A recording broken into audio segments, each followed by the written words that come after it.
Hello class. Last ক্লাসে আমরা যেখানে শেষ করেছিলাম অ্যাপ্লিকেশন অফ জিআইএস। তো জিআইএস এরই এটা আরেকটা part, stages involved in GIS. GIS করতে গেলে আমাদের যে চারটে স্টেজকে আমাদের কভার করতে হয় সেটা আমাদের ফার্স্ট ডেটা ইনপুট বুঝতেই পারছো।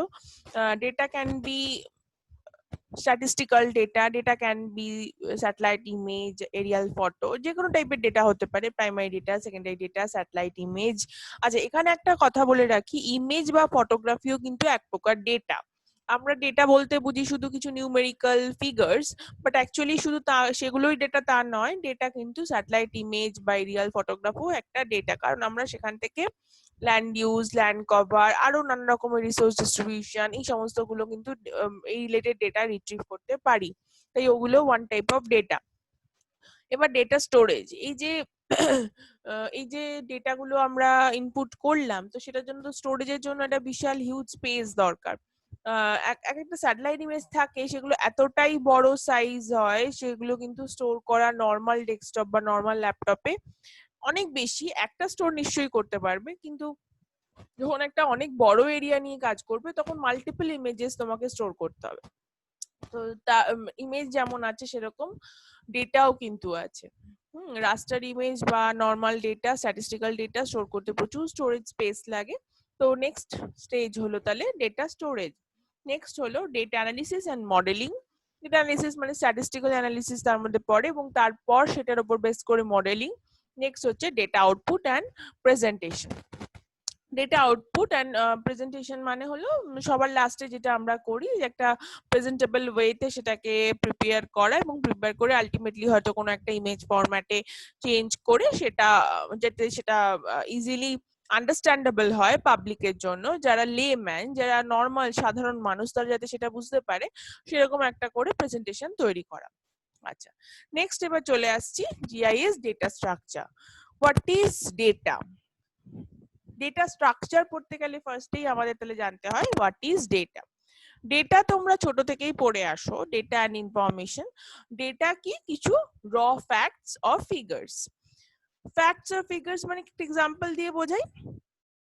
ধরা যাক 55 আমি বললাম, আর কিছু বললাম না, এটা একটা ডেটা।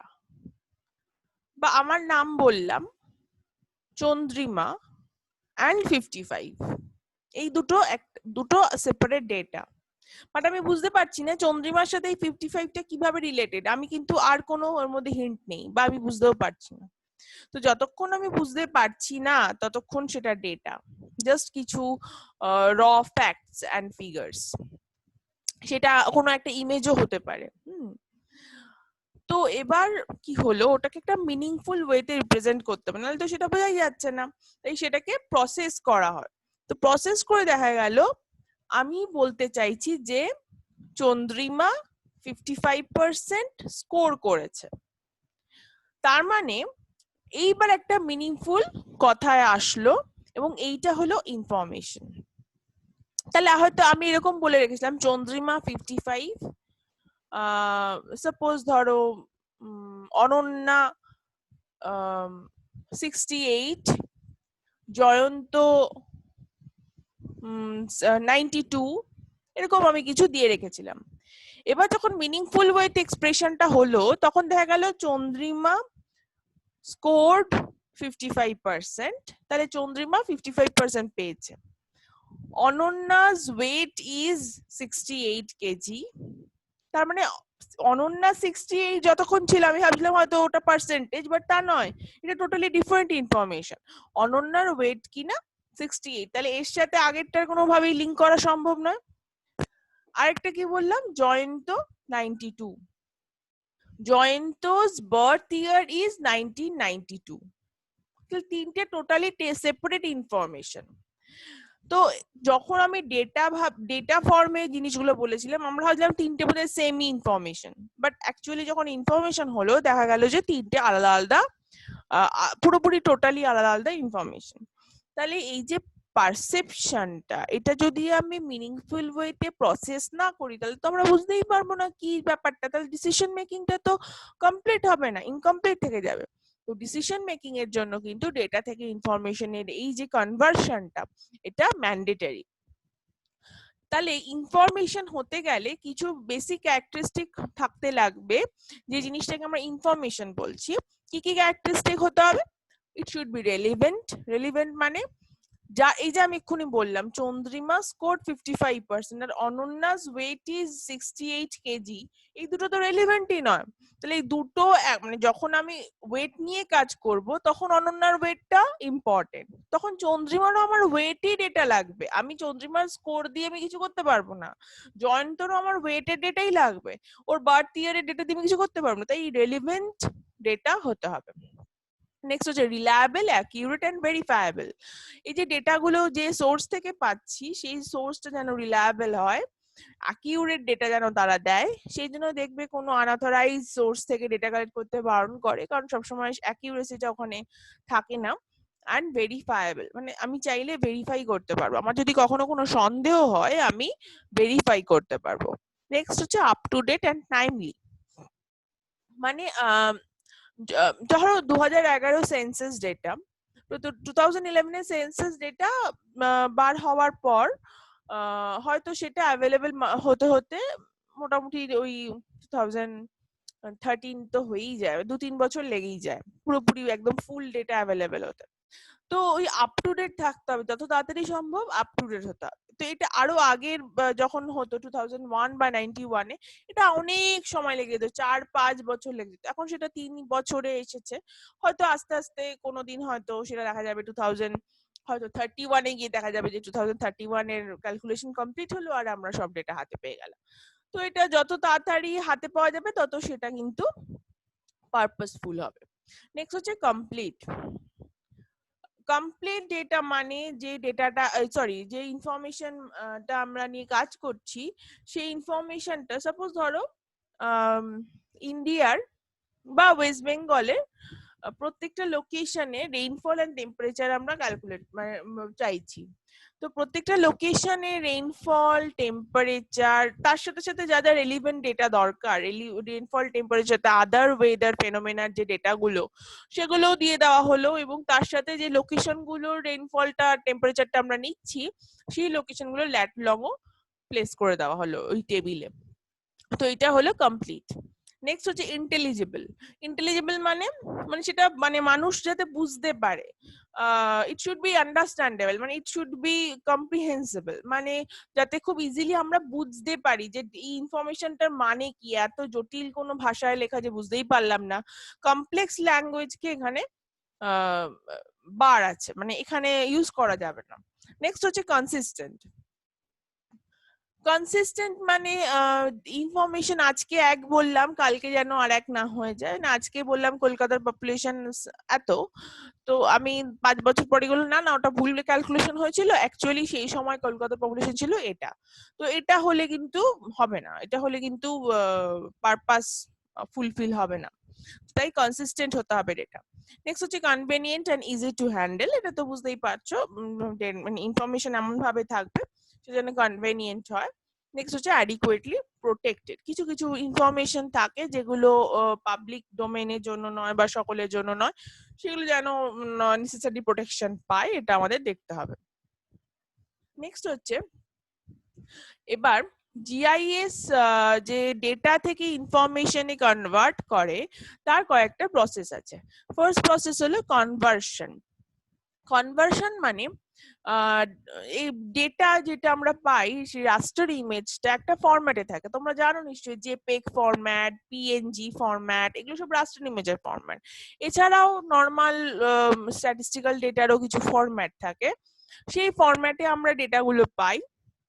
জিআইএস কি করে, সেই ফরম্যাটটাকে ভেক্টর ফরম্যাটে, বিভিন্ন রকমের ফরম্যাট হয়, যেমন কিউজিআইএস এ ডট পিআরজে বলে একটা ফরম্যাট হয়, সেখানে প্রজেক্ট করা যায়। আমি পরের দিনই একটা প্র্যাকটিক্যাল ক্লাস করাবো, তো সেখানে দেখতে পাবে যে ডট পিআরজে বলে একটা এক্সটেনশন হয়, সেটা দিয়ে কিন্তু আমরা ওই রাস্টার ইমেজটাকে ভেক্টর ইমেজে কনভার্ট করে ফেলি, ঠিক আছে। আচ্ছা, নেক্সট হচ্ছে অর্গানাইজেশন। অর্গানাইজেশন মানে ডেটাবেসে আমাদের রুল অনুযায়ী জিআইএস কিন্তু ডেটাগুলোকে অর্গানাইজ করে ইনফরমেশন বানাবে। মানে কোন কোন নাম্বারটা কার ওয়েট মিন করছে, কোন নাম্বারটা কার মার্কস মিন করছে, আর কোন নাম্বারটা কার বার্থ ইয়ার মিন করছে, ওটাও বুঝে বুঝে সেই কলামগুলোতে সেই ডেটাটা অ্যাড করবে। ঠিক আছে, এটা হলো organisation.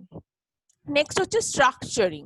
It represents the formatting or reformatting of data. মানে ডেটা যদি কোনো ফরম্যাট করতে লাগে, সাপোজ ধরো পপুলেশন বা বা ধরো এগ্রিকালচার কোনো ডেটা রয়েছে, তো পপুলেশন দেওয়া রয়েছে, কোনো এরিয়ার কোনো রিজিয়নের এরিয়াটা দেওয়া রয়েছে, তো আমি সেখান থেকে আমি খুব ইজিলি ফরম্যাট করে সেখান থেকে আমি পপুলেশন ডেনসিটি বার করতে পারি, বা আরো অন্য কিছু যদি কোনো অন্য টাইপের ক্যালকুলেশন হয় আমি সেগুলোও করতে পারি। তো সেই রিলেটেড সেইভাবে আমি কিন্তু ফরম্যাটিং ডিফরম্যাটিং কাজকর্ম করতে পারি। নেক্সট হচ্ছে মডেলিং, সবার লাস্ট এটা মডেলিং। মডেলিং হচ্ছে যা যা অ্যানালিসিস আমরা করলাম সেটার একটা স্ট্যাটিস্টিক্যাল ওয়েতেই হোক বা অন্যান্য আর অন্য কোনো অ্যানালিসিসই হোক, তার একটা ভিজুয়াল রিপ্রেজেন্টেশন। সেই ভিজুয়াল রিপ্রেজেন্টেশনটাই কিন্তু পরে গিয়ে ডিসিশন মেকিং এ হেল্প করবে, কারণ যারা ডিসিশন মেকার তারা কিন্তু ওই ডিটেল কিভাবে কি কাজ হলো সেগুলো কেউ দেখবে না, আলটিমেট রিপ্রোডাকশন অফ যেটা হলো, যেটা এতক্ষণ ধরে আমি করতে চাইছি, সেই প্রোডাকশনটাই কিন্তু আলটিমেটলি সবাই দেখবে। আচ্ছা, তাহলে এই যে কাজটা জিআইএস কে করতে হচ্ছে, ডেটা থেকে ইনফরমেশনে conversion, organisation and structuring and modelling, এটা করার জন্য জিআইএস এর যেটা ফার্স্ট লাগে সেটা হলো ডেটাবেস। তাহলে ডেটাবেস কি? Database is defined as an automated, formally defined and centrally controlled collection of persistent data used and shared by different users in an enterprise or institution. যে কোনো একটা এন্টারপ্রাইজ বা ইনস্টিটিউশনে তার যত এমপ্লয়ি আছে বা তার যত স্টুডেন্ট আছে বা তার যত যা মানে যে রিলেটেড ডেটা সে সেটাকে স্টোর করতে চাইছে, সেই ডেটা যখন একটা হিউজ একটা ডেটাবেসের মধ্যে স্টোর হয় তখনই সেটা হচ্ছে ডেটাবেস। আচ্ছা, ডেটাবেস কিন্তু টোটালি অটোমেটেড হয় এবং তার রুলস গুলো ফর্মালি সেট করা থাকে, এবং সেখানে শুধু আমাদের ধরো এরকম, ধরো তোমাদের আমি কথা বলছি, ধরো আমাদের কলেজ সরজুই নাইডু কলেজ, সরজুই নাইডু কলেজে প্রত্যেক বছর নতুন ব্যাচ ভর্তি হয়, আগের ব্যাচটা তার পরের ক্লাসে চলে যায়। তো এই যে এখানে একটা সফটওয়্যার আছে, সেই সফটওয়্যারে কিন্তু প্রত্যেক বছর যারা ভর্তি হচ্ছে তাদের সেশন দিয়ে নামগুলো ইনপুট করতে হচ্ছে। আবার সে যখন অটোমেটিক্যালি পরের বছর অন্য ক্লাসে উঠে যাচ্ছে তখন আর দুবার করে আমাকে নাম ইনপুট করতে হচ্ছে না, আমরা ওই পুরো সেটটাকেই আবার জাস্ট ডেটাটার উপরে ক্লাসটা চেঞ্জ করে দিচ্ছি। নতুন ডেটা আমাকে আপডেট করতে হচ্ছে নিউ যারা অ্যাডমিশন নিল তাদের ডেটা।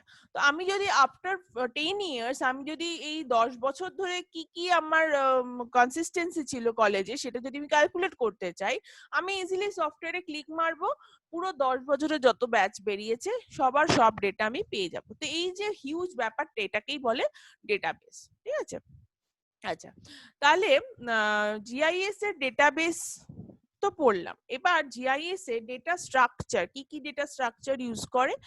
ফার্স্ট হলো স্প্যাশিয়াল ডেটা, আর একটা হলো নন স্প্যাশিয়াল ডেটা। নন স্প্যাশিয়াল ডেটাকে আমরা অ্যাট্রিবিউট ডেটা বলি, আর স্প্যাশিয়াল ডেটা হলো স্পেস কে যারা ডিফাইন করে। হ্যাঁ, তো যেটা বলছিলাম স্প্যাশিয়াল ডেটা আর অ্যাট্রিবিউট ডেটা। স্প্যাশিয়াল ডেটা মানে হলো যে ডেটাগুলোর মধ্যে space related, location related information থাকে, মানে ল্যাটিটিউড লংগিটিউড হতে পারে বা আরো অল্টিটিউড হাইট হতে পারে। হ্যাঁ, কোন একটা ম্যাপে কোন একটা ফিচার বা কোন একটা প্লেসকে যেখানে আমাদের মানে অবস্থানটা যেখানে আমাকে জানতে হয়, তখন সেই রিলেটেড যে ডেটাগুলো থাকে তাকে বলে স্প্যাশিয়াল ডেটা। তো স্প্যাশিয়াল ডেটায় কিন্তু লোকেশন রিলেটেড যে কোনো ডেটা হয়, তার মধ্যে ম্যাক্সিমামই ল্যাটিটিউড লংগিটিউড অল্টিটিউড, এই তিনটে মেইন ডেটা। আর অ্যাট্রিবিউট ডেটা বা নন স্পেশাল ডেটা কি? এগুলো হচ্ছে ডেসক্রিপটিভ ডেটা। এটা ধর একটা লোকেশনকে আমি প্লেস করলাম, সাপোজ কলকাতার লোকেশন যখন আমি নিচ্ছি, ল্যাট লং যখন নিচ্ছি, অল্টিটিউড যখন নিচ্ছি, তখন সেটা হলো স্পেশাল ডেটা। এবার কলকাতার যখন আমি population, total number of households, তারপর male female population, literacy rate, এই ডেটাগুলো যখন আমি নিচ্ছি তখন সেগুলো হলো অ্যাট্রিবিউট ডেটা। দেখো এখানে একটা আমি ইমেজ দিয়েছি। স্প্যাশিয়াল ডেটা মানে কি, তার লোকেশনটা, যে স্পেশাল ডেটা সোর্সেস গুলো এখানে দেওয়া আছে, যে topography map, land use map, soil map, এগুলো হচ্ছে spatial data sources. Aerial photos থেকেও, স্যাটেলাইট ইমেজ থেকেও কিন্তু আমরা স্পেশাল ডেটা কালেক্ট করতে পারি। আর অ্যাট্রিবিউট ডেটা হলো আমরা বিভিন্ন টাইপের স্ট্যাটিস্টিক্যাল রিপোর্ট, বিভিন্ন টাইপের পাবলিকেশন থেকে আমরা অ্যাট্রিবিউট ডেটা কালেক্ট করতে পারি। বা প্রাইমারি ডেটাও কিন্তু one type of attribute data, যেগুলো তোমরা ফিল্ডে গিয়ে কালেক্ট করেছিলে সেগুলো হচ্ছে অ্যাট্রিবিউট ডেটা। আর স্পেশাল ডেটা হলো যে কোনো একটা জায়গায় লোকেশন যখন থাকে, লোকেশন মানে এরিয়াল ফটোতে তুমি ভাবছো কি করে লোকেশন থাকে, এরিয়াল ফটো তোমরা যখন করবে বা দেখবে এরিয়াল ফটোর একটা দিকে ল্যাটলং লেখা থাকে, তো সেটা দিয়ে আমরা ইজিলি কিন্তু জিও রেফারেন্সিং করে ফেলতে পারি। স্যাটেলাইট ইমেজেও তাই, ল্যাটলং থাকে, জিও রেফারেন্স করা সম্ভব। আর এই যে অ্যানালগ ম্যাপগুলোতেও কিন্তু নরমালি ল্যাটলং বা পজিশন লেখা থাকে। আচ্ছা, এবার আমি ডিটেইলে আসবো spatial data. Spatial data includes location, shape, size and orientation information of features or objects.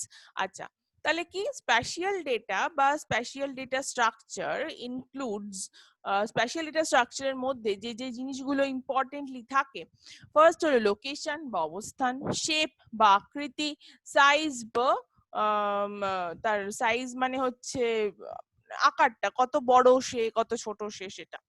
Orientation information মানে কোন দিকে রয়েছে সে, আমরা যেমন নর্থ লাইন আঁকি না, নর্থ লাইন দিয়ে আমরা বুঝাই যে কোন দিকে ওরিয়েন্টেশন, তো সেটা হচ্ছে এখানে orientation information of features or objects. যে কোনো ফিচার বা অবজেক্টে ওরিয়েন্টেশন ইনফরমেশনও থাকে, সে কোন দিকে রয়েছে। For example, a particular square in which its center specifies its location, its shape is a square, length of one of its sides specifies its size, and angle its diagonal. তো একটা square দিয়ে বোঝাচ্ছে, যখন একটা square থাকে, আচ্ছা আমি এখানে একটু জিওমেট্রিক্যাল ইনফরমেশন না নিয়ে আমি জিওগ্রাফিক্যাল ইনফরমেশন দিয়ে বোঝাচ্ছি। সাপোজ ধরো আমি একটু পরেই দেখাবো পিক্সেল। হ্যাঁ, পিক্সেল এক একটা স্কোয়ার শেপড, এক একখানা ছোট ছোট ইউনিট। পিক্সেল হচ্ছে একটা ফটোগ্রাফির সব থেকে স্মলেস্ট ইউনিট। তো সেই স্কোয়ার গুলোর চারপাশে, একটা স্কোয়ার মানে বুঝতে পারছো চারটে বাউন্ডারি আছে চারিদিকে, যেটাকে আমরা বাহু বলি।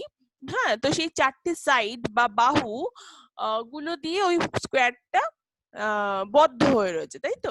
তো সেই স্কোয়ারটার শেপ মানে তাহলে কি, ওই পিক্সেলটার শেপ হলো একটা স্কোয়ার। সাইজ ডিপেন্ড করছে, আমি সাইজটা ডিপেন্ড করবে পরে গিয়ে বলবো আমি, যে ওই সাইজ ছোট হতে পারে বড় হতে পারে। পিক্সেলের সাইজ যত ছোট হবে তত কিন্তু আমরা মাইনিউট ইনফরমেশন পাবো, ঠিক আছে। তো সেটা একটা সাইজের ব্যাপার। ওরিয়েন্টেশন, কোন দিকে ওরিয়েন্টেড, মানে ওই পিক্সেল যে ফিচারটাকে রিপ্রেজেন্ট করছে সেটা কোন দিকে ওরিয়েন্টেড, সেটা ইজিলি নর্থ লাইন থেকে আমরা বুঝতে পারি। নেক্সট হচ্ছে লোকেশন, ওই পিক্সেলে যে ফিচারটা রিপ্রেজেন্টেড হচ্ছে সেটা আর্থ সারফেসের উপর কোথায় লোকেটেড, সেই জন্য কি ওই পিক্সেলটার একটা ল্যাটলং রয়েছে, জিও রেফারেন্স করে ল্যাটলং থাকবে, ঠিক আছে। নেক্সট কি, spatial data include spatial relationship. হ্যাঁ, স্প্যাশিয়াল রিলেশনশিপ তো অবশ্যই থাকবে। যে পিক্সেলটার কথা আমি এতক্ষণ বলছি, সেই পিক্সেলটার উপর যে ফিচারটা আমরা দেখাচ্ছি, সেই ফিচারটা কিন্তু একটা মানে একটা এমন ফিচার নয় যে তার সাথে আর বাকি চারপাশের পিক্সেলের ফিচারগুলো ইন্টারলিঙ্ক নয়, তাদের সবার মধ্যে রিলেশনশিপ রয়েছে। তার মধ্যে আমরা ওই একটা পিক্সেলের একটা ফিচারকে কনসিডার করছি ফর অ্যানালিসিস। এর মানে এই নয় যে তাদের মধ্যে ইন্টার রিলেশন নেই, তাদের সবার মধ্যে ইন্টার রিলেশন রয়েছে। আচ্ছা, নেক্সট কি, it has multi dimensional nature and auto correlated. হ্যাঁ, অটো কোরিলেটেড ব্যাপারটা আগে বলি, যেই আমি তোমাদের পরের দিন ক্লাসে দেখাবো, দেখবে আমি একবার যে জিও রেফারেন্সিং করে দেবো, প্রত্যেকটা পিক্সেলের আলাদা করে আমাকে কিন্তু রেফারেন্সিং করতে লাগবে না। আমি যেখানেই নিয়ে যাই না কেন ম্যাপের ওপর, আমি সেই পিক্সেলের লোকেশন পেয়ে যাব। তার মানে কি, অটো কোরিলেটেড। আমি মোটামুটি ভাবে রেফারেন্স করে ফেললি, যে কোনো পিক্সেল যে কোনো প্লেসের লোকেশন স্প্যাশিয়াল ডেটা আমি পেয়ে যেতে পারি, তাই জন্য এটাকে বলা হচ্ছে অটোমেটিক্যালি কোরিলেট হয়ে যায়।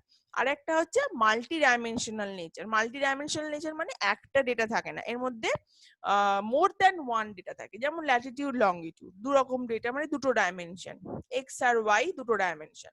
আবার যদি তার সাথে জেড হয়, জেড মানে হলো অল্টিটিউড, অল্টিটিউড মানে ওপরের দিকে হতে পারে বা ডেপথও হতে পারে। তো এক্স ওয়াই জেড তা তিনটে ডাইমেনশন হয়ে গেল। এরকম আরো অসংখ্য ডাইমেনশন কিন্তু এখানে যুক্ত হতে পারে, তাই এটাকে বলা হয় মাল্টি ডাইমেনশনাল ইন নেচার। আচ্ছা, এবার দেখা যাক নন স্পেশিয়াল ডেটা। নন স্পেশিয়াল ডেটা বা অ্যাট্রিবিউট ডেটা হলো ক্যারেক্টারিস্টিক ডেটা। ক্যারেক্টারিস্টিক মানে এই যে স্পেশিয়াল ডেটা বললাম, স্পেশিয়াল ডেটা মানে কোনো একটা জায়গা, কোনো একটা প্লেসের লোকেশন, অবস্থান।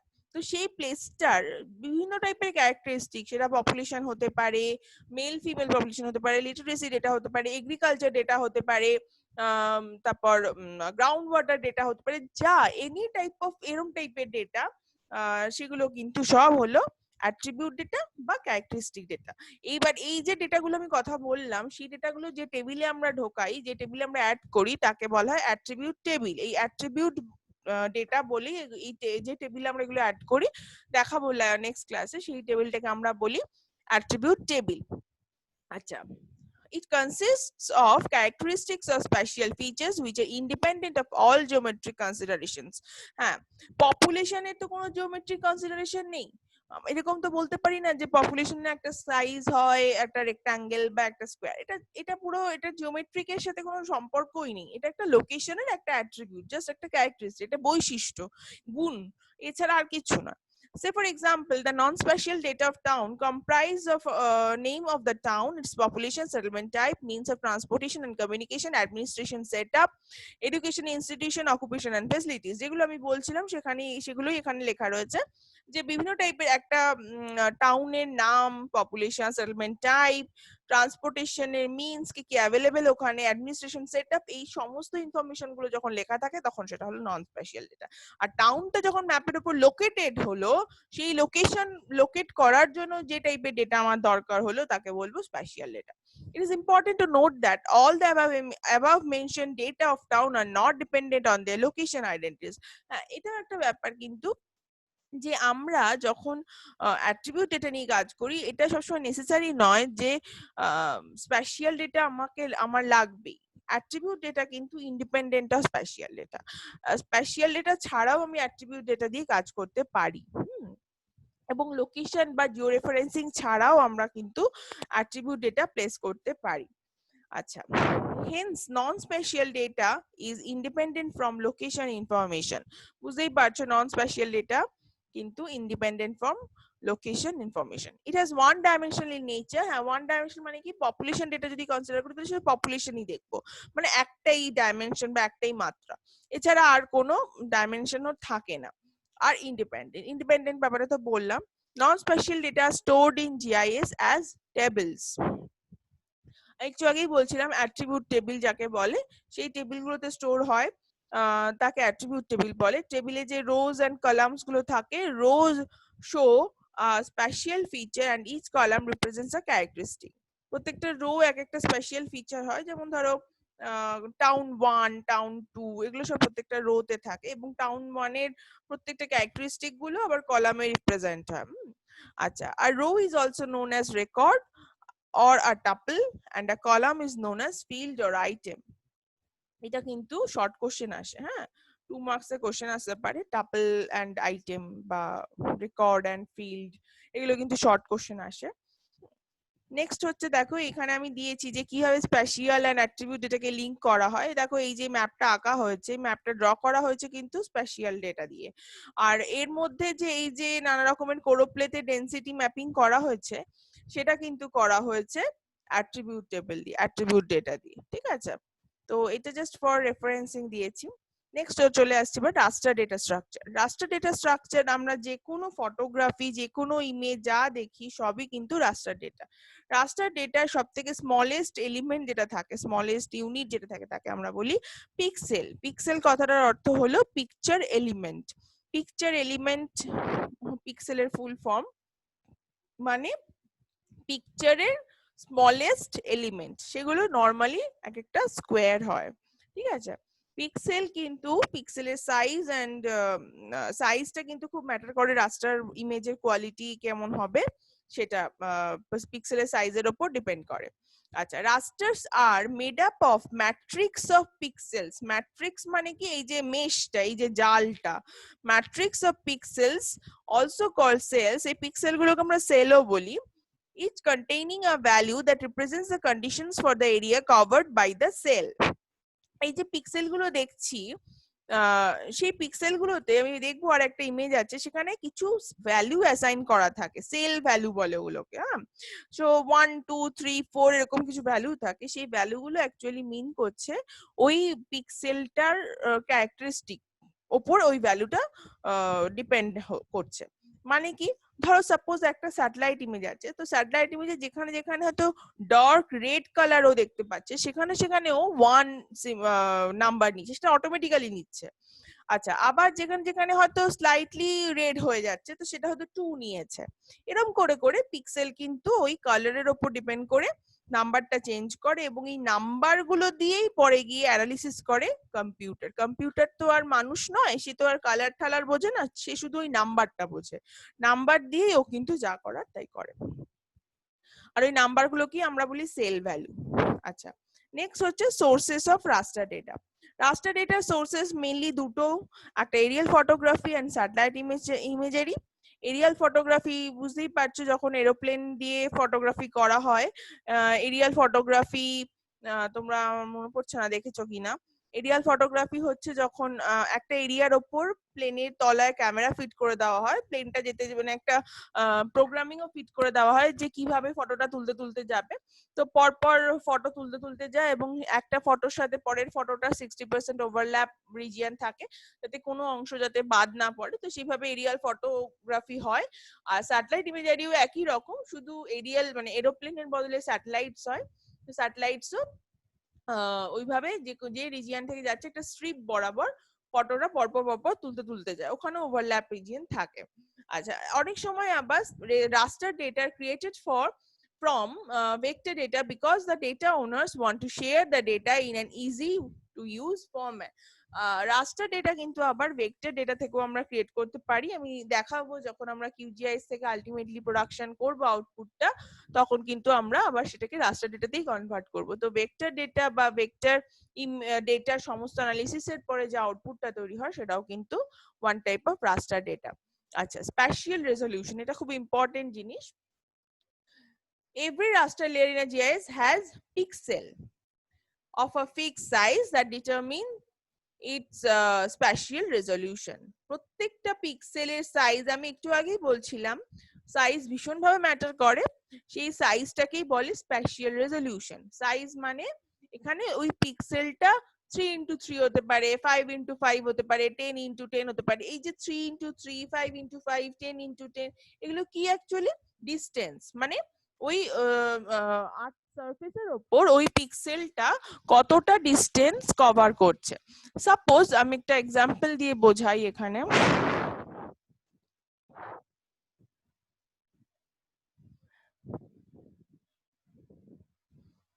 ধরা যাক আর্থ সারফেসের ওপর এরকম একটা সারফেস রয়েছে, এখান থেকে এটা ডিস্টেন্স হচ্ছে 500 মিটার।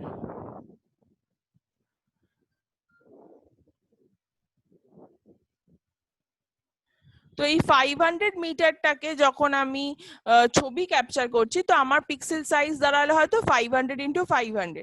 তো এই 500 মিটারটা একটা এরিয়া হিসেবে, স্কোয়ার হিসেবে যখন আমি আমার ইমেজের মধ্যে একটা ছোট্ট অংশে পিক্সেল দিয়ে রিপ্রেজেন্ট হচ্ছে ওই 500x500, তাহলে আমার পিক্সেলটার সাইজ দাঁড়ালো 500x500। মানে এই পিক্সেলটার একটু স্কোয়ার হয়, বুঝতেই পারছো, স্কোয়ার মানে দুটো সাইড হলো সেম, তার লেন্থ হবে। তো দুটো সাইড, এটাও 500, এটাও 500, দুটোই সেম। তো এইভাবে কিন্তু আমরা পিক্সেলের সাইজ ডিটারমিন করি। এই যে সাইজটা, এটাই হলো স্প্যাশিয়াল রেজলিউশন। দেখবে তোমরা বারবার আসবে তোমাদের কথায় স্প্যাশিয়াল রেজলিউশন, এত স্প্যাশিয়াল রেজলিউশন, অত স্প্যাশিয়াল রেজলিউশন কিছুই না, কতখানি এরিয়াকে আর্থ সারফেসের উপর কতখানি এরিয়াকে একটা পিক্সেল রিপ্রেজেন্ট করছে, সেটাই হলো সেই ইমেজের স্প্যাশিয়াল রেজলিউশন। ঠিক আছে, এখানে দেখো অনেকগুলো এক্সাম্পল দিয়েছে যে কিরকম কোন স্যাটেলাইট ইমেজের কিরকম কিরকম স্প্যাশিয়াল রেজলিউশন হয়। Several factors determine the spatial resolution of an image. For remote sensing data, spatial resolution is usually determined by the capabilities of the sensor used to take an image. দেখবে আমরা যখন photo তুলি, যে সমস্ত ফটোর ওই ক্যামেরাগুলো বড় বড় ক্যামেরা, বড় বড় লেন্স থাকে, সেগুলো দেখবে খুব অনেক দূর থেকে অনেক অনেক মাইনিউট ডিটেলস ক্যাপচার করতে পারে, বাট সেটা হয়তো আমরা মোবাইল ক্যামেরায় করতে পারছি না। তার একটাই কারণ, ওই সব ক্যামেরাগুলোর স্প্যাশিয়াল রেজলিউশনটা ভালো, তাই ওরা ওদের পিক্সেল সাইজটা ছোট, মানে খুব কম এরিয়ার ছবি একটা, মানে কম এরিয়া একটা পিক্সেলে স্টোর হয়, তো সেই জন্য মাইনিউট ডিটেলস ওরা স্টোর করতে পারে। বাট আমরা পারছি না, কারণ আমাদের সেই ক্যাপাসিটিটা আমাদের সেন্সারে বা আমাদের যে ক্যামেরার সেন্সার রয়েছে তার মধ্যে নেই। তো সেন্সারের ক্যাপাসিটিটা থাকতে হয়, তাহলেই একমাত্র স্প্যাশিয়াল রেজলিউশনটা ভালো হতে পারে। তবে কিছু কিছু ক্ষেত্রে স্প্যাশিয়াল রেজলিউশন যখন খারাপ হয়, মানে লো স্প্যাশিয়াল রেজলিউশনের যে ইমেজগুলো, সেগুলো কিন্তু কিছু কিছু ক্ষেত্রে ইউজফুল। যেমন ওয়েদার ডেটা অ্যানালাইজ করার ক্ষেত্রে, ক্লাউড ডেটা বা রেইনফল ডেটা, সেখানে তো আমার খুব হাই স্প্যাশিয়াল রেজলিউশন থাকলে আমার খুব বেশি কাজে লাগবে না, বরঞ্চ তখন আমার ইন্টারপ্রিট করা ভীষণ ডিফিকাল্ট হয়ে যাবে। বরঞ্চ তখন যদি একটা বড় এরিয়ার ডেটা, মানে একটা পুরো ইন্ডিয়ার ওপরে কিরকম ক্লাউড কন্ডিশন কোথায় কি আছে একসাথে যদি দেখতে পাই, তাহলেই বরং ইন্টারপ্রিটেশন করা অনেক সোজা হবে। তো সেই জন্য এরকম ওয়েদার ডেটা যখন ইন্টারপ্রিট করতে হয়, তখন সেটা লো স্প্যাশাল রেজলিউশনে করা হয়। আর যখন মাইনিউট ডিটেলস দরকার, মানে কোনো রিসোর্স বা কোনো জায়গার কোনো মেট্রোপলিটন সিটির প্ল্যানিং এই রিলেটেড যদি কিছু স্টাডি করতে হয়, তখন কিন্তু হাই স্প্যাশাল রেজলিউশন লাগে। না হলে আবার প্রত্যেকটা মাইনিউট ডিটেলস, প্রত্যেকটা বাড়ি ঘর রাস্তাঘাট, এগুলো আবার অত মাইনিউটলি দেখা যাবে না। দেখো এখানে একটা ছবি দিয়েছি, এই রিজিয়নটারই এখানে রয়েছে, এই যে অ্যাবো অ্যান্ড অ্যাবো, বাট এখানে দেখো এটা হচ্ছে লো রেজলিউশন, মানে একসাথে অনেকটা এরিয়া দেখতে পাচ্ছি। আর এটা হলো ওইটারই, যখন আমি লার্জ স্কেলে দেখছি, মানে জুম করে দেখছি, তখন দেখো পিক্সেল গুলো দেখা যাচ্ছে। এই যে পিক্সেল মানে হচ্ছে এই যে স্কোয়ার স্কোয়ার যেগুলো আমরা দেখতে পাই, যে কোনো ইমেজই যখন তোমরা জুম করবে, দেখবে একটা সময় গিয়ে এই স্কোয়ার স্কোয়ার এই পিক্সেল গুলো দেখা যায়, যেটাকে আমরা বলি বাবা ফটোটা ফেটে যাচ্ছে, বাট ফেটে যাওয়া নয় ব্যাপারটা, অ্যাকচুয়ালি পিক্সেল মানে সাইজটা ডিপেন্ড করছে। এই পিক্সেল যত ছোট এরিয়াকে রিপ্রেজেন্ট করবে, তত কিন্তু বেশি জুম করা যাবে। আচ্ছা, নেক্সট আসছে স্পেকট্রাল রেজলিউশন। স্পেকট্রাল রেজলিউশন মানে হলো যখন আমরা কোনো ছবি তুলি, কালার ফটোগ্রাফ যদি হয়, তাহলে যে কালার গুলো স্টোর হয়, সেই কালার গুলো মেইনলি তিনটে ব্যান্ড, ভিজিবল ব্যান্ড RGB, আর বাকি হলো ইনভিজিবল ব্যান্ড, আমরা মানে আমাদের চোখে ইনভিজিবল, সেই তিনটে কালার আর বাকি ইনভিজিবল কালারে স্টোর হয়, সেটা আমরা দেখতে পাই না, বাকিগুলো RGBটা শুধু আমরা দেখতে পাই। এই যে কালারের স্ট্রিপ গুলো, এগুলোকে বলে একটা band. This RGB information is stored in separate color bands. R এর একটা ব্যান্ড, G এর একটা ব্যান্ড, B এর একটা ব্যান্ড। এটা যখন রিমোট সেন্সিং তোমরা পড়বে, তখন আরো ভালো করে পড়বে। তো এই RGB বা কালার ব্যান্ডস গুলো মধ্যে যখন কালার ফটোগ্রাফ তোলা হয়, কোথায় কি কালার, কোন এরিয়ার কোন কি কালার রয়েছে, সেগুলো সব RGBর মধ্যে স্টোর হয়। এবং আলটিমেটলি যখন ওই ফটোগ্রাফটাকে রিপ্রোডাকশন করা হয়, তখন RGB মানে তো বুঝতেই পারছো, শুধু red, green and blue, but এই তিনটে কালারকে মিক্স করেই, এই তিনটে কালার হলো প্রাইমারি কালার, এই তিনটে কালারকে মিক্স করেই যে কোনো কালার তৈরি হয়, এবং সেইভাবেই রিপ্রোডাকশনটা হয়। ঠিক আছে, আচ্ছা, the number of bands in a raster image is referred to as its spectral resolution. মানে কতগুলো ব্যান্ড রয়েছে সেটাই হচ্ছে কোনো একটা ইমেজের স্পেকট্রাল রেজলিউশন। তিনটে ব্যান্ড হতে পারে, পাঁচটা ব্যান্ড হতে পারে, আবার একটা ব্যান্ডও হতে পারে। একটা ব্যান্ড যদি থাকে, তাহলে তখন তাকে বলে গ্রে স্কেল ইমেজ, মানে সেটা ব্ল্যাক এন্ড হোয়াইট হবে অনলি, গ্রে স্কেল ইমেজ। আবার যদি অনেকগুলো ব্যান্ড থাকে, তখন সেটাকে বলা হবে মাল্টি ব্যান্ড ইমেজ। আচ্ছা, মাল্টি ব্যান্ড ইমেজ বা গ্রে স্কেল ইমেজ থেকে আমরা আবার ফলস কালার কম্পোজিট তৈরি করতে পারি। এফসিসি টার্মটা শুনবে। এফসিসি টার্ম মানে হচ্ছে যেভাবে ও পারসিভ করেছে সেন্সর, হয়তো যেমন ও আমরা নর্মালি যদি তাকিয়ে দেখি, গাছকে আমরা গ্রিন দেখবো, নদীর জলকে আমরা ব্লু দেখবো, বাড়িঘরকে আমরা যে যার যেমন বাড়ির রং আছে সেভাবে দেখবো। কিন্তু ফলস কালার কম্পোজিট হচ্ছে যখন ইয়েকে দেখবো, মানে গ্রিন কালার গুলোকে দেখবো, সেগুলোকে আমরা দেখবো রেড। এরকম নানা রকম এফসিসি করা যায়। আমি একটা বলছি, কম্পোজিশন বলছি এফসিসি, সেখানে গ্রিন কালারকে রেড এ দেখা যায়। স্যাটেলাইট ইমেজ গুলো নর্মালি এইভাবে আমরা এফসিসি করে থাকি। তো এটা কিন্তু ফলস কালারিং অ্যাপ্লাই করা হচ্ছে, যাতে সবুজ মানেই যে সবসময় ভেজিটেশন হবে তা তো নয়। ফটোগ্রাফি দেখে আমরা সেটা ভুল বুঝতে পারি, অনেক বাড়ি ঘরের রঙও সবুজ হতে পারে। তো সেই বাড়ির রং সবুজ দেখে আমরা ভেবে নিলাম ছবিতে যে এটা হয়তো একটা গাছ, বাট তা নয়। সেই জন্য ওই ফলস কালার অ্যাপ্লাই করা হয়। ফলস কালার অ্যাপ্লাইতে যেটা বাড়ি সেটা সবুজ হলেও সেটাকে লাল দেখাবে না, যেটা গাছ সেটাকেই শুধুমাত্র লাল দেখাবে। সেটার কারণ কি, কেন দেখাবে, সেগুলো তোমরা রিমোট সেন্সিং এ পড়বে। আচ্ছা, এবার চলে আসি রাস্টার ডেটার ক্যারেক্টারিস্টিক গুলো। কি কি ক্যারেক্টারিস্টিক দাঁড়ালো? Raster data are grid of regularly sized pixel. Raster data হলো পিক্সেল, মানে যার একটা রেগুলার, মানে কি বলবো, ইউনিফর্ম সাইজ আছে, মানে প্রত্যেকটা বাহুর সমান লেন্থে, সমান দৈর্ঘ্যে সেরকম পিক্সেল দিয়ে তৈরি একটা গ্রিড বা একটা জালক। ঠিক আছে। Raster data are good for showing continually varying information. Raster ডেটাতে প্রতিনিয়ত চেঞ্জ হয়ে যাওয়া, প্রতিনিয়ত পরিবর্তন হয়ে যাওয়া তথ্যগুলো কিন্তু শো করা যায়।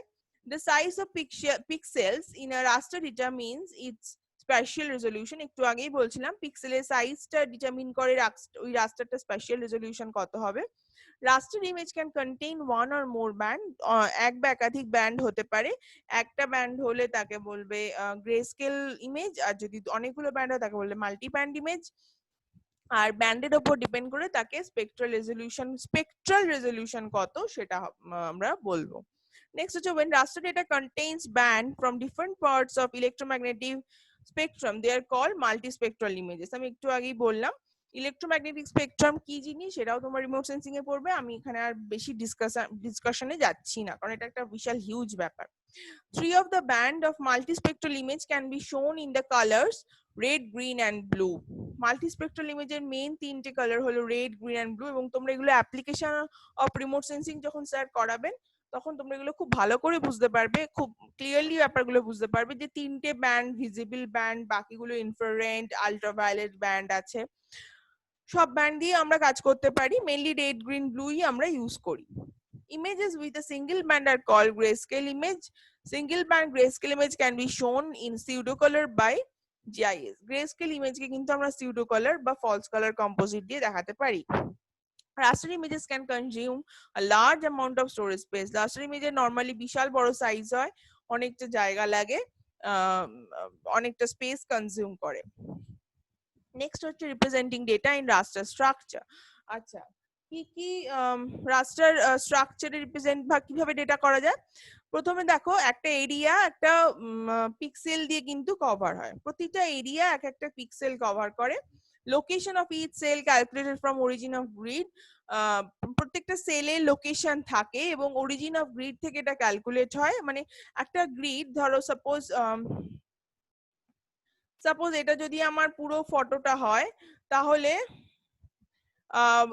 মানে সাপোজ এই গ্রিডটা লোকেশন আমি বার করতে চাইছি, তখন মানে যখন আমি ভেক্টরে ওটাকে রাস্টার থেকে পিক্সেলটা যখন কাউন্ট করি, তখন কিন্তু আর সবসময় যে ল্যাটলং ইউজ করি তা নয়, আমি 1 2 3 4 5 6 মানে এইদিকে আবার 1 2 3 4 5 6, তার মানে এটা দাঁড়ালো মানে ধরো সাপোজ 1 2 3 4 আর এদিকে হচ্ছে 1 2 3 4 5, তাহলে এটার লোকেশন দাঁড়ালো 15।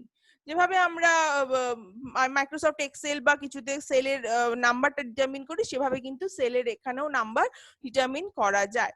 সেলস অফেন কল পিক্সেলস, প্রত্যেকটা সেলকে পিক্সেল বলে। পিক্সেলের ফুল ফর্ম হলো picture element. Raster data often call image data, raster data গুলোকে কিন্তু ইমেজ ডেটা বলা হয়।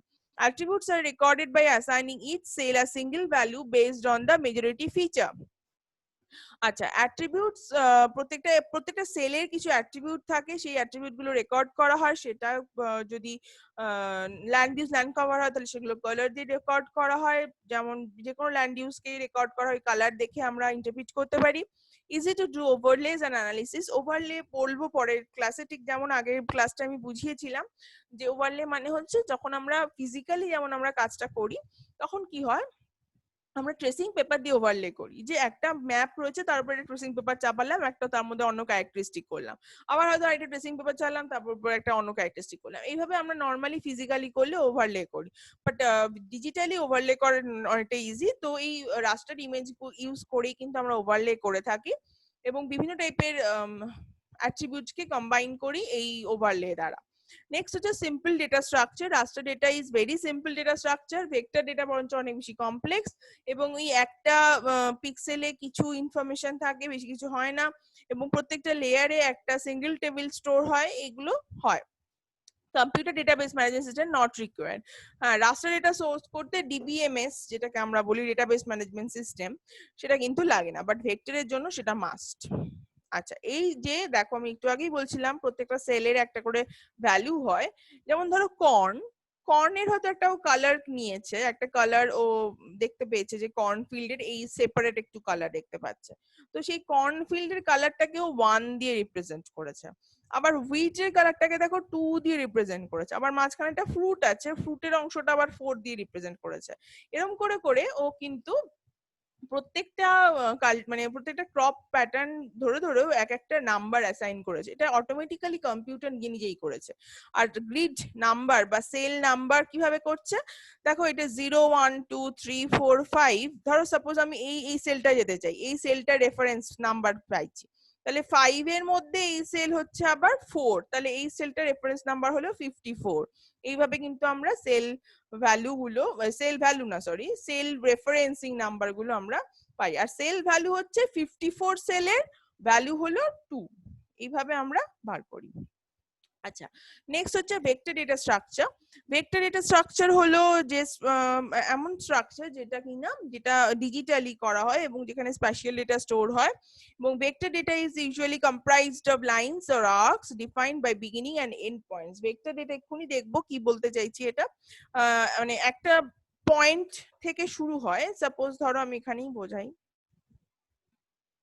ধরা যাক ভেক্টর ডেটা আমি একটা জায়গাকে আমি ট্রেস করব, তো এখান থেকে শুরু হলো, এটা তাহলে আমার স্টার্টিং পয়েন্ট। আর আমি একটা জায়গায় গিয়ে লাইন ফিচার হলে একটা জায়গায় গিয়ে এন্ড পয়েন্ট হবে, মানে স্টার্টিং আর এন্ড পয়েন্ট দুটো আলাদা হবে। আর যদি পলিগন হয় মানে কোনো এরিয়া রিপ্রেজেন্ট হয় তাহলে স্টার্টিং আর এন্ড পয়েন্ট কিন্তু এক হবে। দেখো স্টার্টিং আমি এখান থেকে করেছিলাম, আবার ঘুরে এন্ড করলাম আবার এখানে, তো এটা হলো পলিগন আর এটা হলো লাইন। তো যাই হোক না কেন, যেটাই করি না কেন, আর পয়েন্ট ফিচার হলে স্টার্টিং এন্ড কিছু থাকে না, যেটাই স্টার্টিং সেটাই এন্ড। তো যাই হোক না কেন, লাইন হোক আর্ক হোক পলিগন হোক, তার একটা বিগিনিং থাকবে, একটা এন্ড পয়েন্ট থাকবে এবং মিট করবে নোডস গুলো। নোড মানে একটা লাইন গেল আবার সেখান থেকে একটা লাইন শুরু হলো, এগুলো হলো নোড। মানে এটা একটা নোড, এটা একটা নোড, আবার এটা একটা নোড, এটা একটা নোড। যতবার লাইনগুলো কার্ভ নেবে, মানে একটা লাইন শেষ হবে একটা লাইন শুরু হবে, সেই পয়েন্ট গুলোকে বলে, সেই মিটিং পয়েন্ট গুলোকে বলে node. The locations of these nodes and topological structure usually stored explicitly. মানে টোপোলজিক্যাল স্ট্রাকচার মানে পরের ক্লাসে বোঝাবো টোপোলজিটা আরো ভালো করে, মানে পরের থিওরি ক্লাসে। Features are defined by their boundaries only and curved lines are represented as a series of connecting arcs. তো এই যে প্রত্যেকটা ফিচার, মানে এটা একটা রাস্তাকে বোঝাতে পারে বা নদীকে বোঝাতে পারে, আবার এটা একটা স্পেশাল ইউনিট হতে পারে, কোনো একটা ডিস্ট্রিক্ট হতে পারে, কোনো একটা ব্লক হতে পারে। প্রত্যেকটা ফিচারে কিন্তু কিছু সিরিজ অফ মানে নিজেদের সাথে জয়েন্ট আর্কস থাকে বা লাইন্স থাকে, যারা কিন্তু প্রত্যেকটা ফিচারকে রিপ্রেজেন্ট করে।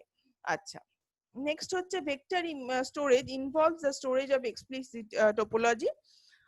টোপোলজি মানেই হচ্ছে ওই যখন দেখবে আমরা করব ওই লেয়ারের উপর লেয়ার ফেলে যখন আমরা একটা কম্পোজিট ইমেজ তৈরি করি, সেটাকেই বলে topology. which raises overheads. However, it only stores those points which defined a feature, and all spaces outside these features is non-existent. এবং টোপোলজিটা সুবিধা হলো, ধরো আমি একটা রিভার এঁকেছি, এবার অনেক সময় দেখা যায় রিভার বরাবর কোনো একটা ডিস্ট্রিক্ট বা কোনো একটা স্টেটে বাউন্ডারি থাকে। তো আমাকে আর দুবার করে আঁকতে হবে না, আমি ওই আগের লেয়ারে এঁকে রাখা ওই রিভারটাই জাস্ট ওপর দিয়ে এরকম করে লাইনটা বুলিয়ে দেবো, তখনই আমার ওই বাউন্ডারিটা আঁকা হয়ে যাবে। তো এটা কিন্তু টোপোলজির একটা সুবিধা, সেটা টোপোলজি না থাকলে এটা করা যায় না। A vector feature has its shape represented using geometry. হ্যাঁ, জিওমেট্রি বুঝতেই পারছো, প্রত্যেকটা ফিচারের একটা করে শেপ আছে, যেটা কিন্তু রাস্টারের ছিল না। প্রত্যেকটা ফিচারের মোটেই কোনো শেপ ছিল না, প্রত্যেকটা ফিচারই ওই একই স্কোয়ার শেপড পিক্সেলের মধ্যে স্টোরড হতো। বাট এখানে কিন্তু তা না, এখানে প্রত্যেকটা ফিচারের একটা আলাদা করে জিওমেট্রি আছে এবং এখানে কোনো পিক্সেল নেই। এটা তুমি যতই জুম করো না কেন কোনো পিক্সেল আসবে না। The geometry is made up of one or more interconnected vertices. ওই vertices মানে যে নোড গুলো প্রত্যেকটা vertices কে জয়েন করে। Vertex describe a position in space using an x, y and originally z axis. মানে এই যে পয়েন্ট গুলো আমি নোড বললাম, এই পয়েন্ট গুলো কিন্তু অ্যাকচুয়ালি একটা এক্স ওয়াই জেড ভ্যালু মানে ক্যালকুলেট করা হয়, ডেটা কালেক্ট করে সেখান থেকে ক্যালকুলেট করা হয়, তারপর সেগুলোকে প্লেস করা হয়। দেখো এখানে বুঝতে পারবে এটা হলো একটা পয়েন্ট, তার X axis, Y axis, Z axis, এটা একটা পয়েন্ট ফিচার দিয়ে আমরা কি কি দেখাতে পারি, একটা ট্রি এর লোকেশন, একটা কোনো অফিসের লোকেশন, হ্যাঁ একটা কোনো লাইট পোস্টের লোকেশন, একটা কোনো দমকল, ফায়ার ব্রিগেড কোথায় লোকেশন। দেখবে আমরা যখন গুগল ম্যাপে দিই, আমরা ধরো বলতে চাইছি যে রেস্টুরেন্টস নিয়ার মি, তখন কিছু ছোট ছোট পয়েন্ট চারপাশে দেখিয়ে দিল, সেগুলো কিন্তু সব পয়েন্ট ফিচার, ঠিক আছে। তো পয়েন্ট ফিচার মানেই তার অবশ্যই ল্যাটিটিউড, লংগিটিউড, নলটিটিউড আছে, সেই জন্যই সে ম্যাপে ঠিক কোথায় প্লেসড সেটা দেখাতে পারছে। গুগল ম্যাপ এখন অনেক উন্নত হয়ে গেছে, এখন রেস্টুরেন্টস, হসপিটাল সব দেখাচ্ছে। আজ থেকে 10 বছর আগেও তো এত কিছু ছিল না, 10 বছর আগে গুগল ম্যাপই ছিল না সত্যি বলতে। তো তারপর আস্তে আস্তে উন্নত হচ্ছে, যত সময় যাচ্ছে উন্নত হচ্ছে, সবকিছু ফেসিলিটি গুগল ম্যাপের থ্রু দিয়ে পাওয়া যাচ্ছে। তো তখন হয়তো শুধু রাস্তাটা দেখা যেত, কিন্তু এই এত কিছু hospital near me, restaurants near me, shopping mall near me, এগুলো কিন্তু পাওয়া যেত না। এখন গুগল ম্যাপ মডেলিং করে ফেলেছে বলে এখন আমরা ইজিলি সার্চ দিলেই এগুলো আমরা পেয়ে যাচ্ছি। তাহলে এগুলো হলো পয়েন্ট ফিচার দিয়ে যে কোনো একটা পজিশন আমরা দেখাতে পারি। রেস্টুরেন্ট হতে পারে, হসপিটাল হতে পারে, ফায়ার ব্রিগেড হতে পারে, স্কুল কলেজ হতে পারে, ঠিক আছে। নেক্সট হচ্ছে লাইন ফিচার, লাইন বা পলিলাইন বলে এটাকে। লাইন ফিচার দিয়ে যে কোনো আমরা রোড দেখাতে পারি। লাইন ফিচারে কিন্তু একটা স্টার্টিং পয়েন্ট থাকবে, একটা এন্ডিং পয়েন্ট থাকবে, দুটো আলাদা আলাদা হবে, এবং টু এবং তার থেকে অনেক বেশি, একটা তো কখনোই হবে না, তার থেকে অনেক বেশি ভার্টিসেস থাকবে বা ভার্টেক্স থাকবে। ভার্টেক্স মানে এই যে ক্রস পয়েন্ট গুলো রয়েছে, এগুলোই হচ্ছে ভার্টেক্স, এইগুলোই হলো ভার্টেক্স, ঠিক আছে। তো এই ভার্টেক্স গুলো থাকবে এবং অনেক সময় এই লাইনস গুলো একে অপরকে ক্রস করতে পারবে। যেমন সাপোজ ধরো কিভাবে ক্রস করে, ধরো একটা রাস্তা রয়েছে, রাস্তাটা একটা জায়গায় গিয়ে ব্রিজ হয়ে একটা নদীর উপর দিয়ে পাস করছে, তো তখন কিন্তু রাস্তা আর নদী দুটো একে অপরকে ক্রস করছে, তো তখন কিন্তু ম্যাপে দেখা যাবে দুটো দুজনকে ইন্টারসেক্ট করছে, বাট অ্যাকচুয়ালি ইন্টারসেক্ট করছে না, রাস্তাটা উপর দিয়ে যাচ্ছে, কিন্তু হতে পারে। যেমন ধরো আরেকটা এক্সাম্পল দিচ্ছি, ধরো কোনো জায়গায় কন্টুরস রয়েছে, মানে সমোন্নতি রেখা, কন্টুরস আর রাস্তা, কন্টুর আর রাস্তা কিন্তু একে অপরকে ইন্টারসেক্ট করতে পারে, কিন্তু দুটো কন্টুর কখনো আবার কেউ কাউকে ইন্টারসেক্ট করবে না, বা রেইনফল লাইন কেউ কখনো কাউকে ইন্টারসেক্ট করবে না, এটা কিন্তু আমাদের মাথায় রাখতে হবে। The attributes of a polyline describes properties of or characteristics. এবার অ্যাট্রিবিউট গুলো, ধরো এটা যদি একটা রাস্তাকে বোঝায়, তাহলে রাস্তার কি কি অ্যাট্রিবিউট হতে পারে, রাস্তার লেন্থ, রাস্তার উইডথ, রাস্তাটা পিচের রাস্তা নাকি গ্রাভেলস রোড নাকি মাটির রাস্তা, এই টাইপের নানা রকমের ইনফরমেশন কিন্তু অ্যাট্রিবিউট হিসেবে থাকতে পারে এবং সেটা অ্যাট্রিবিউট টেবিলে স্টোর করা যেতে পারে। আচ্ছা, নেক্সট এবার আসছি পলিগন। পলিগন দিয়ে যে কোনো এরিয়া, যে কোনো রিজিয়ন করা যায়, যে কোনো ড্যাম, যে কোনো রিজার্ভার, যে কোনো ডিস্ট্রিক্ট, স্টেট, কান্ট্রি, যে কোনো বাউন্ডারি, যাতে একটা বাউন্ডারি আছে সেই জিনিসটা করা যেতে পারে পলিগন দিয়ে। পলিগনে একটা স্টার্টিং পয়েন্ট থাকে, সেই সেম স্টার্টিং পয়েন্টটাই আবার ওই পলিগনটার এন্ডিং পয়েন্ট, এবং পলিগনেও তাই অনেক বেশি মোর দ্যান ওয়ান ভার্টেক্স থাকে। সেই ভার্টেক্স এবং আরেকটা ব্যাপার পলিগনের, পলিগন সবসময় নিজেদের বাউন্ডারি পাশের পলিগনের সাথে শেয়ার করে। মানে এই পলিগনটা যেটা আমরা দেখতে পাচ্ছি, এই পলিগনটার পাশে যদি সাপোজ ধরো এটা আমার সাপোজ ধরা যাক এটা আমার একটা স্টেট, তো এই স্টেটটার পাশেই যে স্টেটটা, সেই স্টেটটা তো ঠিক এই বাউন্ডারিটা থেকে শুরু হবে। তো এই ওই পাশের স্টেটটা হয়তো এই বাউন্ডারি থেকে শুরু হয়ে এরকম দেখতে হবে। হ্যাঁ, তো সেম বাউন্ডারি কিন্তু শেয়ার করে, এবং একটা বাউন্ডারি আঁকলেই পরের পাশের স্টেটটার বাউন্ডারি আমরা এঁকে ফেলতে পারি ওই বাউন্ডারিটা থেকে, আমাদের ডাবল করে আঁকতে হয় না। তো পলিগনেও তাই অনেকগুলো ভার্টেক্স থাকে। আচ্ছা, এটা তো বললাম often have shared geometry boundaries. Acha, as with point and polylines, polygons also have attributes. এই পলিগনের তো প্রচুর অ্যাট্রিবিউট হতে পারে। পলিগন মানে বুঝতেই পারছো স্টেট, ডিস্ট্রিক্ট, যা খুশি তাই দেখানো যেতে পারে। তো সেগুলোর অ্যাট্রিবিউট মানে পপুলেশন, এগ্রিকালচার, রেইনফল, টেম্পারেচার, যা ইচ্ছা, মানে প্রচুর টাইপের অ্যাট্রিবিউট হতে পারে। মানে সেগুলো কাউন্ট করে শেষ করা যাবে না, প্রচুর অনেক রকমের অ্যাট্রিবিউট আমরা পলিগনের এগেইনস্টে সেভ করতে পারি। তাহলে ভেক্টর ডেটা ক্যারেক্টারিস্টিক কি কি দাঁড়ালো? Vector data is used to represent real world features in a GIS. ঠিক যেমন আমরা ওই গুগল ম্যাপে দেখি জিপিএস এর থ্রুতে, যে একদম দেখে যেন যদি তুমি ভালো করে পারসিভ করতে পারো ম্যাপটা দেখে, একদম অরিজিনাল ম্যাপের মতো ঠিক খুঁজে খুঁজে ওই রেস্টুরেন্টে চলে যেতে পারবে, ঠিক খুঁজে খুঁজে শপিং মলে চলে যেতে পারবে। মানে একদম রিয়েল ওয়ার্ল্ড ফিচার গুলো কিন্তু ভেক্টর ডেটা রিপ্রেজেন্ট করে। A vector data can have geometry type of point, line or polygon. অবশ্যই তাই, রাস্তা মানে লাইন, পয়েন্ট হচ্ছে যে কোনো একটা ছোট লোকেশন, আর পলিগন হলো ডিস্ট্রিক্ট, স্টেট বা যে কোনো একটা boundary. Each vector feature has attribute data that describes it. প্রত্যেকটা ভেক্টর ফিচারের attribute data আছে। attribute data আছে, বাট সবসময় যে স্টোর থাকবে ওই ম্যাপে সেটা নাও হতে পারে, বাট সবারই কিছু না কিছু attribute data আছে। Feature geometry is described in terms of vertices. Vertices মানে তো বলেছি আমি আগে, যে ওই যে পয়েন্ট গুলো যেখানে একটা মানে একটা পয়েন্ট এসে শেষ হচ্ছে, একটা পাশে শুরু হচ্ছে, সেই যে জাংশন পয়েন্ট গুলো সেগুলো হলো ভার্টিসেস। নেক্সট হচ্ছে point geometrics are made up of a single vertex. Single vertex বুঝতেই পারছো, পয়েন্টের তো আর কোনো শুরু শেষ নেই, ওই একটাই পয়েন্ট, তাই জন্য একটাই ভার্টেক্স। পলিলাইনে টু অর মোর ভার্টেক্স হতে পারে। টু অর মোর ভার্টেক্স আমি আগেও দেখিয়েছি, অনেক বেশি একাধিক হাজারখানাও ভার্টেক্স হতে পারে। যতবার ও বেন্ড নেবে ঠিক ওই জাংশন পয়েন্ট গুলো হলো vertex. Polygon geometrics are made up of at least 4 vertex. হ্যাঁ, 4টে ভার্টেক্স না হলে তো আর পলিগন হতে পারে না। তাই মানে একটা স্টার্টিং, মানে একটা যদি ট্রায়াঙ্গেল আঁকতে হয়, তুমি ট্রায়াঙ্গেল ভাবো, যেমন দাঁড়াও দেখাচ্ছি।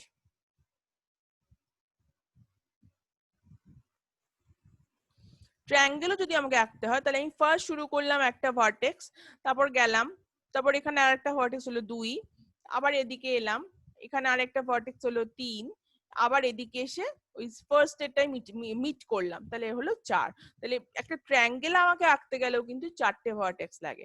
স্কোয়ার আঁকতে গেলে কিন্তু 5টা ভার্টেক্স লাগে। ফার্স্টে শুরু করলাম একটা ভার্টেক্স, আবার গিয়ে আবার বেন্ড করলাম সেকেন্ড ভার্টেক্স, এসে আবার বেন্ড করলাম থার্ড ভার্টেক্স, বেন্ড করলাম ফোর্থ ভার্টেক্স, আবার ফার্স্ট পয়েন্টে গিয়ে মিট করলাম, সেটা হলো আমার ফিফথ ভার্টেক্স। হ্যাঁ, তো পলিগন আঁকতে গেলে অ্যাটলিস্ট 4টে ভার্টেক্স আমার দরকার হয়। আচ্ছা, choose which geometry type to use depends on scale, convenience and what you want to do with the data in the GIS. অবশ্যই লাইন, যখন আমরা রাস্তা করব, রাস্তা করতে গিয়ে কখনো পলিগন চুজ করব না, আবার এরিয়া করতে গিয়ে মানে কোন একটা রিজিয়ন করতে কিন্তু ভুল করে আবার লাইন চুজ করব না। এটা অনেকে ভুল করে, পলিগনের বদলে লাইন চুজ করে ফেলে, সেটা কিন্তু পলিগন হলো না। দেখতে হচ্ছে পলিগনের মতো হয়তো, বাট অ্যাকচুয়ালি সেটা পলিগন ফিচার থাকবে না, পরে অ্যাট্রিবিউট যোগ করলে পরে অ্যানালিসিস গুলো করা যাবে না। Most GIS applications do not allow you to mix more than one geometry type in a single layer. একটা লেয়ারে একটাই আমরা করি, মানে একটা লেয়ার যদি আমরা করি ডিস্ট্রিক্টে, তাহলে শুধু সেটা ডিস্ট্রিক্টেরই হবে। পরের লেয়ারটা করলাম হয়তো রোডস এর, তার আরেকটা লেয়ার করলাম, সেটা হয়তো রিভারের। তো প্রত্যেকটা লেয়ার পরপর পরপর থাকবে এবং তাতে আমরা একসাথে কম্পোজিট ইমেজটা দেখতে পাবো। Digitization is the process of creating digital vector data by drawing it in a GIS application. Digitize করতে হয়, digitize দিয়ে আমরা যে রাস্টার ডেটা, রাস্টার ইমেজটা থাকে সেখান থেকে ভেক্টর ডেটায় বাকিটা পুরোটা কনভার্ট করে নিতে পারি। Vector data can have quality issues such as undershoots, overshoots, and slivers, which you need to be aware of. কিছু কিছু প্রবলেম তো থাকেই, কোয়ালিটি ইস্যু থাকে, তো সেগুলো আমাদের অ্যাওয়্যার থাকতে হবে। এটা অতটা বিশেষ কিছু না, এটা বাদ দাও।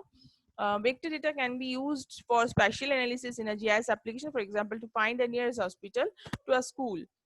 যে কোনো টাইপের, এই যে আমি বলছিলাম রেস্টুরেন্টস নিয়ার মি, তারপর restaurants near, hospitals near me, এগুলো কিন্তু ভেক্টর ডেটা থেকে মডেলিং এর থ্রুতে আমরা ইজিলি বার করতে পারি।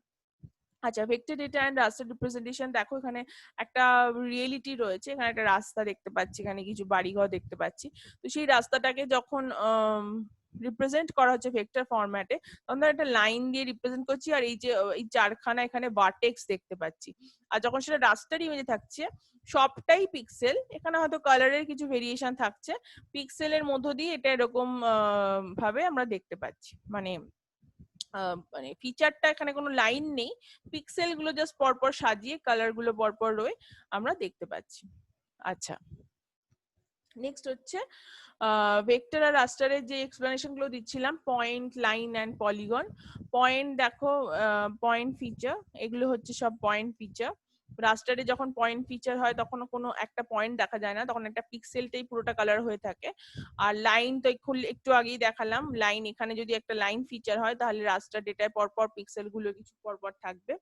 আর পলিগন হলে এইভাবে থাকবে, মানে সেটা কোনো লাইন বা পয়েন্ট হবে না, জাস্ট কিছু পিক্সেলস এই শেপ অনুযায়ী কালার থাকবে, কালারের ভেরিয়েশনটা দেখতে পাওয়া যাবে।